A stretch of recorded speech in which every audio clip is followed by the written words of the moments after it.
Donc effectivement, les entrepreneurs chinois, eux, ont cette rapidité, tu disais tout à l'heure, ce que j'appelle moi cette vitesse d'exécution qu'on a un petit peu moins en France.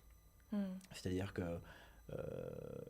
ouais, on peut parler de la vitesse chinoise. Par exemple, quelqu'un qui aurait fait un séjour en Chine, un étranger, et qui travaille avec les Chinois, on se rend compte que la réactivité, c'est quelque chose d'extrêmement important parce que la concurrence, c'est très intense. Ce qui fait que si on ne répond pas très vite aux Chinois, le Chinois est tellement sollicité qu'il va aller voir ailleurs, sans Hmm. même que, on aurait pu lui dire. Parce que il y a vraiment trop de concurrence. En Ouais, France, on est un petit peu moins dans la réactivité. Alors, faut pas généraliser encore une fois, il va y avoir des gens, enfin des personnes bien qui sûr. vont travailler très vite. Mais globalement, si on regarde la moyenne, on est quand même beaucoup moins rapide que la plupart des Chinois qui, pour le coup, on le voit avec l'application WeChat, hein, qui est une application comme l'équivalent de WhatsApp en Chine, puisque les applications occidentales sont pour la plupart censurées.